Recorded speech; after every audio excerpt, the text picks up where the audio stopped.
My sweet and lovely viewers. তো কেমন আছো তোমরা সবাই? আমি আবারও চলে এসেছি তোমাদের কাছে একটি প্রেগন্যান্সি রিলেটেড টিপসের ভিডিও নিয়ে।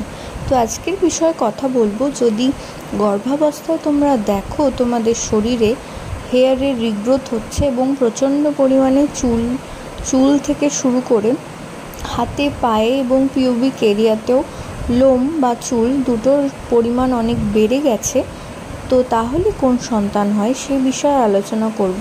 তো আলোচনা শুরু করার আগে তোমরা যদি এই চ্যানেলে অবশ্যই নতুন হয়ে থাকো, চ্যানেল সাবস্ক্রাইব করে পাশে থেকো এবং পাশে থাকা বেল আইকন প্রেস করে রেখো। এতে করে কিন্তু ভিডিও আপলোডের সাথে সাথে কিন্তু তোমরা নোটিফিকেশন পেতে থাকবে।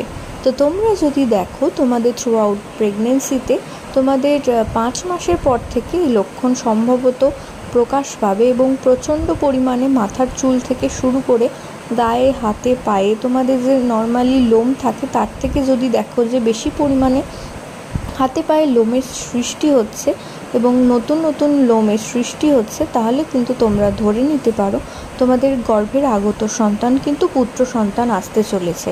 কারণ পুত্র সন্তান তখনই হয় যখন একটি নারীর দেহে টেস্টোস্টেরন হরমোনের পরিমাণ মাত্রাধিক্যভাবে বাড়তে থাকে এবং টেস্টোস্টেরন আমরা জেনে থাকি যে সেটা একটা পুরুষ হরমোন। তো সেই কারণে যদি দেখো যে গর্ভাবস্থায় তোমাদের শরীরে প্রচণ্ড পরিমাণে লোম এবং মাথার চুল থেকে শুরু করে পায়ে, হাতে, গায়ে লোমের পরিমাণ বৃদ্ধি পাচ্ছে, তাহলে কিন্তু অবশ্যই গর্ভের আগত সন্তান পুত্র আসতে চলেছে। তো এই ধরনের আর নিত্য নতুন ভিডিও পেতে চ্যানেল সাবস্ক্রাইব করে চ্যানেলের পাশে থেকো এবং পাশে থাকা বেল আইকন প্রেস করে রেখো।